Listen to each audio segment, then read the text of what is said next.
Hello children, welcome to your EVS video class. Children, in EVS we are doing chapter number 16, that is our celestial neighbors. Children, this chapter I have started a few days back, and in online and offline class also we are doing this topic. But as you know that when we are doing this topic in online and offline class, we often discuss more than what is discussed in video class.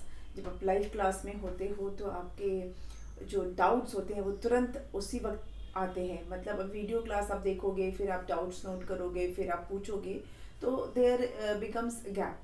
But जब live class चलती है तो आपके doubts then and there वहीं आ जाते हैं, और हम आपको कोशिश करते हैं कि वहीं पे आपके डाउट्स को क्लियर किया जाए.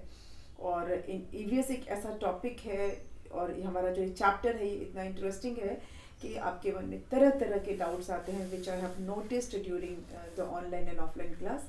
जिस तरह के आपके डाउट्स होते हैं regarding planets, regarding earth, sun, moon, ये सारी चीज़ें, ग्रेविटी को लेके आप डिस्कस करते हो, आप लाइफ किसी और प्लैनेट पे है कि नहीं इस पे डिस्कस करते हो.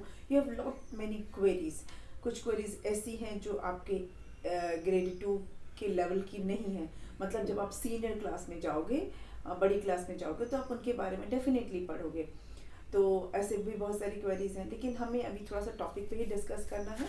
ऑफ कोर्स मैं आपकी क्वेरीज सॉल्व करती रहूँगी एज यूजुअल. हम जो अपने टॉपिक है उसके बाद बात करेंगे, और वीडियो क्लास में आप जो भी देखते हैं अगर उससे रिलेटेड आपको कोई भी डाउट है आप उसे नोट कर लीजिए. और जब हमारी क्लासेस होंगी, लाइव क्लास होगी, तो उस वक्त आप वो डाउट्स डेफिनेटली क्लियर कर लिया कीजिए. चिल्ड्रन, मैं आपको पिछले एक दो वीडियो से मून के बारे में पढ़ा रही थी. मून के बारे में मैंने आपको एक्सप्लेन किया था कि moon is the only natural satellite of earth. और मून जो है वो साइज़ में अर्थ से भी छोटा है. मून अर्थ के चक्कर लगाता है, it revolves around earth, and it completes its rotation and revolution in 27 days. 27 1/3 day है, लेकिन हम उसको राउंड फिगर में 27 डेज बोलते हैं. मतलब मून अपनी जगह पर प्लस अर्थ के चक्कर लगाने में उसको 27 डेज लगते हैं. अपनी जगह पर रोटेट भी करता है तो 27 डेज में, और अर्थ के चक्कर लगाता है तब भी 27 डेज ही उसको लगते हैं. फिर ये हमारा सबसे क्लोजेस्ट नेबर है. Moon is one of the closest neighbours, सबसे क्लोजेस्ट में यही है. और जैसे मैंने बताया कि ये साइज़ में अर्थ से भी छोटा है, लेकिन जब आप सन और मून को देखोगे, जैसे रात में आप मून देखते हो और दिन में सन देखते हो, तो दोनों आपको सेम साइज़ का दिखता है. पर इसका मतलब ये नहीं है कि दोनों सेम साइज़ के हैं. सन तो अर्थ से कितना ज़्यादा बड़ा है, और मून जो है वो अर्थ से भी छोटा है. तो आप समझ सकते हैं कि मून सन से कितना छोटा होगा. बस वो सेम साइज के क्यों दिखते हैं, क्योंकि मून ज़्यादा पास है और सन थोड़ा दूर है, इसलिए वो दोनों सेम साइज के दिखते हैं. मून की भी अपनी हीट और लाइट नहीं है. मून जो हमें शाइनिंग दिखता है, ऐसा वो इसलिए दिखता है क्योंकि वो सन की लाइट को रिफ्लेक्ट करता है. ये भी मैं आपको बता चुकी हूँ. मून पे कोई एटमॉस्फेयर नहीं है, कोई वाटर नहीं है, कोई एयर नहीं है, वहाँ कोई लाइफ नहीं है. मून पे ग्रेविटी भी बहुत कम है ग्रेविटी. जैसे हमारे अर्थ पे है वैसा बिल्कुल भी नहीं है. मून पे बड़े बड़े गड्ढे हैं जिन्हें हम डिप्रेशंस बोलते हैं, क्रेटर्स बोलते हैं. बड़े बड़े डिप्रेशंस बने हुए, गड्ढे बने हुए, जिन्हें हम बोलते हैं क्रेटर्स. ठीक है. और फेजेस ऑफ मून भी मैं पिछले वीडियो में समझा चुकी हूँ. जो 8 फेजेस हैं मून के, किस तरह से मून हमें दिखता है. मैं बोलती नहीं हूँ कि मून घटता बढ़ता है, मून हमें ऐसा दिखता है. कभी पतला सा दिखेगा, कभी पूरा गोल दिखेगा, कभी बिल्कुल नहीं दिखेगा, कभी आधा दिखेगा. ये जो उसके अलग अलग हमें शेड्स दिखते हैं उसको हम कहते हैं फेजेस ऑफ मून. ये भी मैं आपको पिछले वीडियो में एक्सप्लेन कर चुकी हूँ. तो ये हो गया मून का रिवीजन. अब आते हैं बारी हमारी स्टार्स के बारे में. स्टार्स क्या है? जैसा मैंने बताया कि सन भी एक स्टार है ना. ऐसे हमारे स्काई में, स्पेस में हज़ारों लाखों करोड़ों स्टार्स हैं. कुछ को हम देख पाते हैं आसमान में चमकते हुए, पर कुछ ऐसे हैं जो हमको दिखाई भी नहीं देते. वो इतने दूर हैं कि दिखते भी नहीं, सिर्फ हमें हल्के से डॉट्स की तरह दिखते हैं. वो जो हमें आसमान में डॉट डॉट जैसे दिखता है, मतलब वो इतने छोटे स्टार्स नहीं हैं. Stars are very big, very huge, बहुत ही ज़्यादा बड़े हैं. मतलब अर्थ से तो वो कितने ज़्यादा बड़े हैं इसका हम भी अंदाज़ा भी नहीं लगा सकते, क्योंकि जैसा मैंने बताया था कि सन भी एक स्टार है, उसके सामने हमारा अर्थ इतना छोटा सा है, तो सोचो उन स्टार्स के सामने हमारा अर्थ कितना छोटा होगा। हमारा जो अर्थ है वो बहुत उसके बारे में छोटा हो सकता है। लेकिन स्टार्स के बारे में सिर्फ हमें यही नहीं जानना है कि वो साइज़ में छोटे हैं कि क्या है। स्टार्स जो होते हैं, जितने भी स्टार्स होते हैं, उनकी अपनी हीट और लाइट होती है। All stars have their own heat and light, मतलब उन्हें किसी और से कोई भी हीट या लाइट लेने की ज़रूरत नहीं है। They all have their own heat and light. और ये बहुत ब्यूटीफुल हमें दिखते हैं, दूर से बहुत ब्राइट दिखते हैं, बट एक्चुअली में दे आर वेरी हॉट। तो हम ये बोल सकते हैं कि stars are huge ball of fire. Yes, stars are huge ball of fire.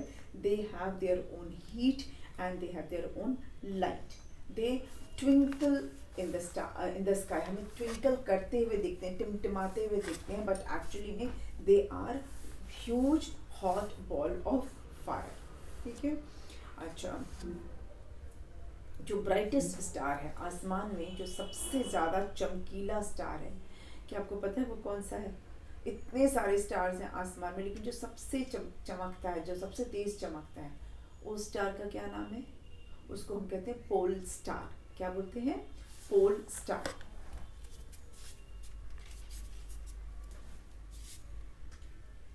पहले तो मैं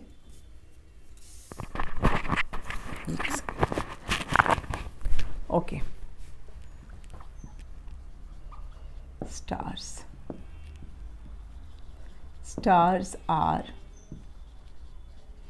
huge ball of fire। पहले तो हमें यही पता है, ठीक है। They have their own heat and light। उनका खुद का हीट और लाइट है। The brightest star in the sky is pole star, जिसको हम हिंदी में बोलते हैं ध्रुव तारा। हिंदी में हम कहते हैं ध्रुव तारा। पोल स्टार को हिंदी में हम कहते हैं ध्रुव तारा, और हमारी एक माइथोलॉजिकल स्टोरी भी इससे जुड़ी हुई है। ध्रुव तारा की कहानी भी है, पर मैं आपको यहाँ पर कहानी नहीं सुनाने जा रही हूँ ध्रुव तारा की, वो मैं आपको ऑनलाइन क्लास में सुना दूँगी कि ध्रुव तारा की क्या स्टोरी है। Let me take the book. अभी तो हम सिर्फ कॉन्सेंट्रेट कर रहे हैं EVS के इस पर। अच्छा, ये स्टार्स हमें इतने दूर क्यों दिखते हैं, मतलब इतने छोटे क्यों दिखते हैं? सॉरी, ये स्टार्स हैं जो हमें एकदम छोटे छोटे डॉट्स की तरह दिखते हैं, जबकि ये हैं बहुत बड़े साइज़ में।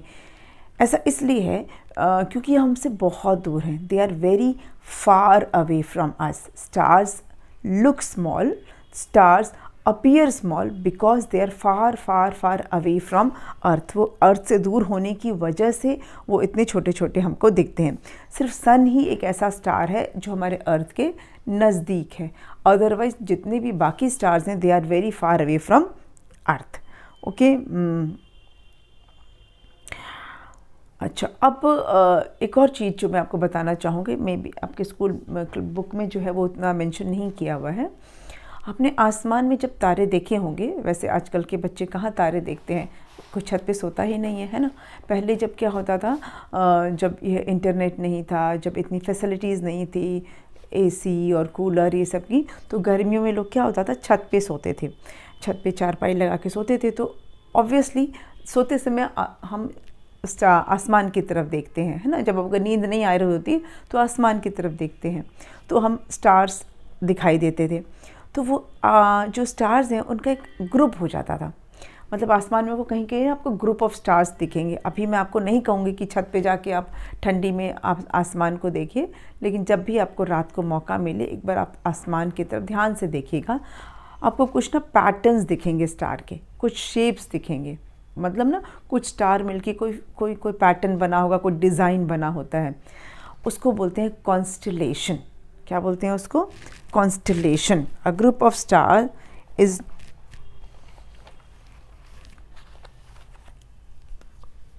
A group of stars is called constellation.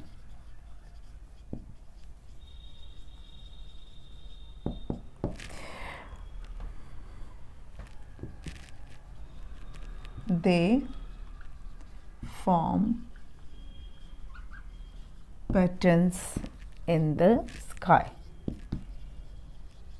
वो आसमान में ना पैटर्न्स बनाते हैं that look like figures of people, animal or any other character.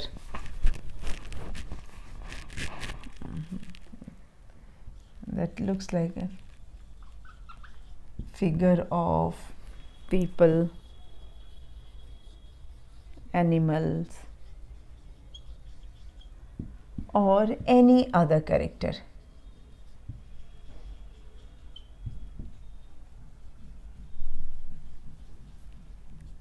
Okay, a group of stars is called constellation. They form patterns in the sky that look like figure of people, animals or any other character. मतलब ये जो stars का group होता है इसको हम कहते हैं कॉन्स्टलेशन. और आसमान में आप देखोगे तो कभी कभी यही ग्रुप ऑफ स्टार्स ना कुछ शेप बनाते हैं. कोई ह्यूमन का फेस दिखेगा, किसी एनिमल का चेहरा लगेगा या कुछ भी कोई थिंग. जैसे एक सबसे कॉमन एक जो पैटर्न है जिसे कि कहा जाता है द ग्रेट बेयर या उर्सा मेजर. हम हिंदी में उसे कहते हैं सप्तऋषि. वो ना थोड़ा सा कैसे होता है, ऐसे ऐसे ऐसे ऐसे, जैसे ये एक स्टार है, ये एक स्टार है.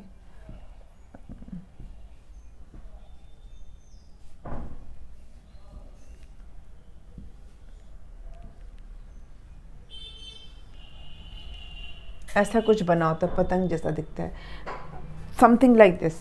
तो ये हम हिंदी में इसे सप्तऋषि बोलते हैं.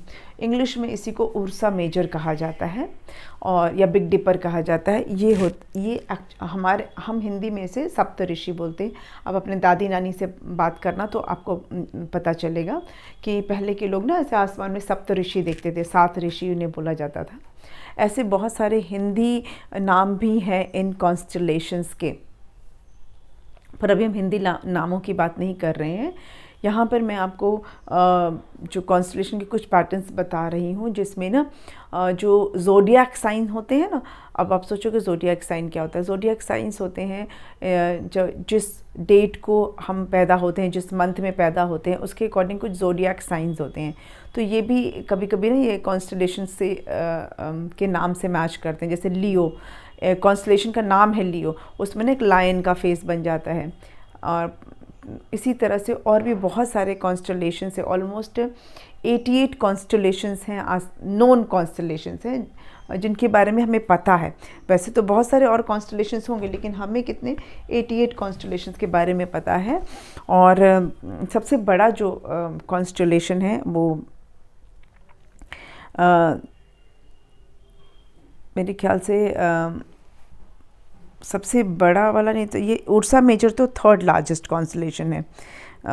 सबसे बड़ा वाला भी मैं पता करके आपको बताऊंगी, लेकिन जिसके बारे में मैंने अभी आपको बताया ये 3rd नंबर पे आता है उर्सा मेजर. और ये ना आसमान में बहुत क्लियरली दिखता है. कभी भी आप खुले जब मतलब क्लाउडी नहीं हो स्काई, आप आसमान में देखोगे तो सबसे क्लियरली ये वाला आपको कॉन्स्टलेशन दिखेगा जिसे कि हम उर्सा मेजर बोलते हैं.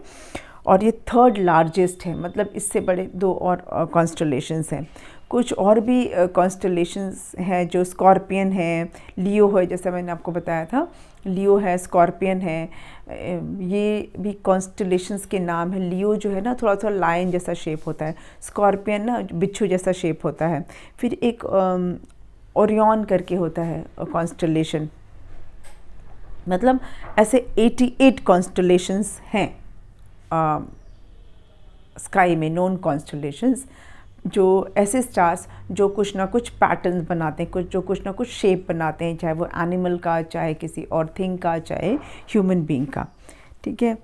अच्छा, गैलेक्सी एक वर्ड है. आपने शायद नाम इसका नहीं सुना हो। तो अगले वीडियो में मैं आपको ना थोड़ा सा गैलेक्सी के बारे में बताऊंगी। आज की वीडियो में थोड़ा सा मैंने आपको मून जो है वो रिवाइज़ करवाया था, तो जब हम रिवाइज़ कराएंगे तो मैं आपको गैलेक्सी के बारे में बताऊंगी। फिर जिस इक्विपमेंट से हम इन सब चीज़ों को देख सकते हैं उसे हम क्या कहते हैं वो बताऊंगी। और थोड़ा सा हम जानेंगे हमारे जो एस्ट्रोनॉमर्स हैं उनके बारे में, जो इस तरह के सन मून स्टार्स की स्टडी करते हैं, एस्ट्रोनॉमर्स के बारे में, उनके कुछ एंशिएंट एस्ट्रोनॉमर्स के नाम आपको मैं बताऊंगी। पर वो सब हम बात करेंगे नेक्स्ट वीडियो में, ठीक है। तो मिलते हैं नेक्स्ट वीडियो में। अब तब तक आप इसको रिवाइज़ कीजिए। Thank you.